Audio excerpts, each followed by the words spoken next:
દિવસ પહેલા ગોંડલમાં જયરાજસિંહ જાડેજાના બંગલા બહાર રાજકુમાર જાટ નામનો જે રાજસ્થાનનો યુવાન છે તેની તેના પિતા સાથે બબાલ થઈ હતી અને વાત એટલી વધી હતી કે રાજકુમાર જાટ છે તેને ગણેશ ગોંડલથી મળવું છે તેવું કહીને બંગલામાં ઘૂસી ગયો હતો. ત્યારબાદ ઝપાઝપી પણ થઈ હતી. ત્યારબાદ રાત્રિના સીસીટીવીના દ્રશ્ય પણ સામે આવ્યા હતા કે જ્યાં રાજકુમાર જાટ બાઇક લઈને ગણેશ જાડેજાના ત્યાં જાય છે, મળે છે. ત્યારબાદ 3 તારીખથી અચાનક રાજકુમાર જાટ ગુમ થઈ જાય છે.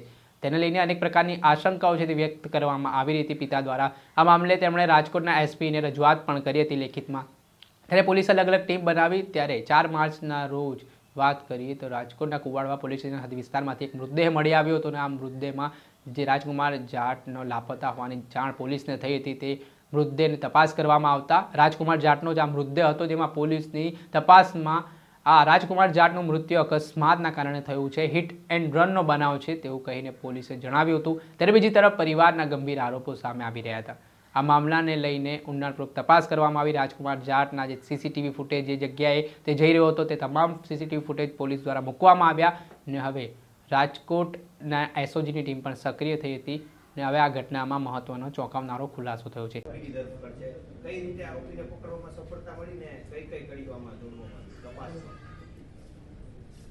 તારીખ 4 માર્ચના રોજ વહેલી સવારમાં કુવાડવા પોલીસ સ્ટેશનને એક વ્યક્તિ જેનું નામ જે છે રાજકુમાર જાટ છે, જે પાછળથી આઈડેન્ટિફાય થયું ત્યારે ખબર પડે છે, તેનું બોડી મળેલ હતું અને તેના વિશે જે માહિતી મળી તેના આધારે કુવાડવા રોડ પોલીસ સ્ટેશન દ્વારા સૌપ્રથમ એનું આઈડેન્ટિફિકેશન ન થાય ત્યાં સુધી તે બોડીને કોલ્ડ સ્ટોરેજમાં રાખવામાં આવેલું હતું અને સમય સૂચકતા વાપરીને પોસ્ટમોર્ટમ કરાવી અને તેના આઈડેન્ટિફિકેશન માટે ડીએનએ અને ફિંગરપ્રિન્ટને બધી જ જે કાયદેસરની પ્રક્રિયા જે છે તે હાથ ધરવામાં આવી હતી. ત્યારબાદ તેનું આઈડેન્ટિફિકેશન કરવા માટે થઈને કુવાડવા રોડ પોલીસ સ્ટેશન દ્વારા જે પ્રોસિજર્સ છે, જેમાં બ્રોડકાસ્ટિંગ અને સોશિયલ મીડિયાના માધ્યમથી લોકોને માહિતી પહોંચાડવી, તે બધી પ્રક્રિયા હાથ ધરી હતી અને તેનું આઈડેન્ટિફિકેશન 9 તારીખના રોજ થયેલ હતું.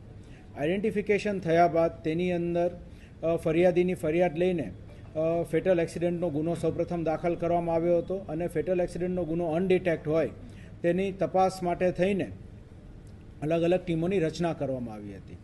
આ બનાવ ખૂબ જ ચર્ચાસ્પદ થયેલ હોય, જેથી માનનીય CP sir Brajeshkumar Jha sir તથા માનનીય અધિક police commissioner Mahendra Bagadiya sir દ્વારા અલગ અલગ ટીમો બનાવવાની સૂચના આપવામાં આવી હતી. તેના આધારે SOG, Kuvadva road police station, LCB, zone 1 એમ અલગ અલગ ટીમો બનાવીને વિવિધ સ્થળોએ સતત ચકાસણી કરવામાં આવી હતી. ત્યારબાદ સિનિયર અધિકારીઓ દ્વારા, જેમાં CP sir, additional CP sir, zone 1 sir અને અમારા દ્વારા તથા અન્ય સિનિયર અધિકારીઓ દ્વારા સ્થળની વિઝિટ કરવામાં આવી હતી અને વિઝિટ કરીને કયા સમયગાળા દરમિયાન આ બનાવ બનેલો હોઈ શકે છે સૌપ્રથમ તેને ઝીરોઈંગ કરવામાં આવ્યું અને આપણી પાસે એક ટાઈમ સ્પેન હતો કે આશરે 2:15 થી 2:30 વાગ્યાની વચ્ચે બનાવ બનેલો હોવો જોઈ શકે છે.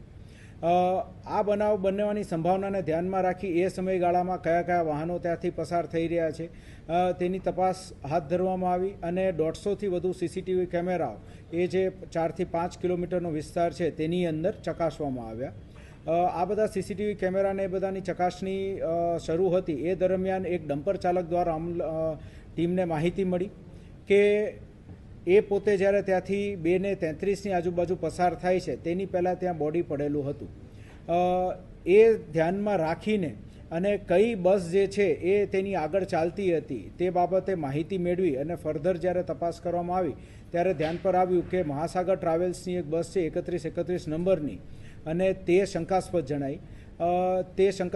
તેના આધારે તેની ટ્રીપની માહિતી મેળવી અને ડ્રાઈવર કોણ હતું તેની માહિતી મેળવી અને આગળ જૂનાગઢ પોલીસની પણ મદદ લઈને તે જે ડ્રાઈવર હતા તેની પૂછપરછ હાથ ધરવામાં આવી અને પૂછપરછના અંતે તે ડ્રાઈવર દ્વારા રાત્રિનો સમય હોય અને બ્રિજથી એ પોતે જ્યારે નીચે ઉતરતા હતા એ જ સમયે અચાનક જ તે આ વ્યક્તિ જે છે રોડની વચ્ચે ચાલ્યો જતો આવેલો હોય અને આંખ પર એને પ્રકાશ પડતા તેને દેખાણું નહીં અને તેનાથી એક ભૂલથી એક્સિડન્ટ થઈ ગયેલો હતું તેવી કબૂલાત આપવામાં આવી છે. આ કબૂલાતના આધારે આગળ તપાસ બીજી હાથ ધરવામાં આવી છે. અન્ય સાહેદોના નિવેદનો જે છે એ કુવાડવા રોડ પોલીસ સ્ટેશન દ્વારા લેવાની ગતિવિધિ હાથ ધરવામાં આવી છે. બસ જે છે તેના ફોરેન્સિક એક્સપર્ટ દ્વારા ચકાસણી પણ હાથ ધરવામાં આવી છે અને આ બાબતે બીજું કોઈ એંગલ છે કે કેમ તેની પણ તપાસ જે છે એ રાજકોટ શહેર પોલીસ દ્વારા હવે આગામી દિવસોમાં કરવામાં આવશે. બસથી અકસ્માત થયો છે, આ વસ્તુ આપણને કઈ રીતે ખ્યાલ આવે છે? વાહન તો અનેક પસાર થઈ શક્યા હોય છે. એટલે બસથી અકસ્માત થયો હોઈ શકે છે. તે આપણે એક સંભાવના જે હતી તેના આધારે એક શંકાસ્પદ બસ જેટલી પણ હતી તેના બધા જ માલિકોની અને ડ્રાઈવરોની પૂછપરછ હાથ ધરી અને તેના પૂછપરછમાં આ જે આપણા આરોપી છે તેના દ્વારા જે કબૂલાત આપવામાં આવી તેના આધારે ડિટેક્શન થયું. જ્યારે અકસ્માત સર્જાણું ત્યારે તેમના માલિકને જાણ કરી હતી કે ત્યારે શું કર્યું હતું કે ખરા આ જે અકસ્માત સર્જાયો ત્યારબાદ ડ્રાઈવર દ્વારા પોતાના માલિકને કોઈ જાણ નહોતી કરવામાં આવી અને તેણે પોતાના ક્લીનર જે છે તેને જાણ કરી કે કદાચ આ રીતનો એક બનાવ બની ગયેલો છે અને આપણે આગળ આની અંદર શું કરવું, તો એ બાબતે પછી તે લોકો અમદાવાદ ખાતે પહોંચીને પોતાના જેમાં જૂનાગઢથી અમદાવાદ જતી એક ખાનગી ટ્રાવેલ્સ બસની અડફેટેમાં રાજકુમાર જાટનું મૃત્યુ નિપજ્યા હોવાની વિગતો સામે આવી છે. આ મામલામાં જે બસ ચાલક અને ક્લીનર છે તેની ધરપકડ કરવામાં આવી છે. રાત્રે 2:30 વાગ્યાની આસપાસ અકસ્માતનો બનાવ બન્યો છે અને પોલીસનું કહેવું છે કે આ 5 કિલોમીટરના CCTV તપાસ્યા ત્યારે આ કડી હાથ લાગી છે અને 7 દિવસથી જે કોકડું ગૂંચવાયેલું હતું તે કોકડું હવે ઉકેલાતું હોય તેવું દેખાઈ રહ્યું છે. પરંતુ આ મામલે પરિવારોનું શું માનવું છે, તેઓ આ મોતના કારણથી સંતુષ્ટ છે કે કેમ તે હવે જોવું રહ્યું. દર્શક મિત્રો, એન કવરેજ ન્યૂઝને આપ લાઇક કરી લો, સબસ્ક્રાઇબ કરી લો અને શેર કરવાનું ભૂલતા નહીં.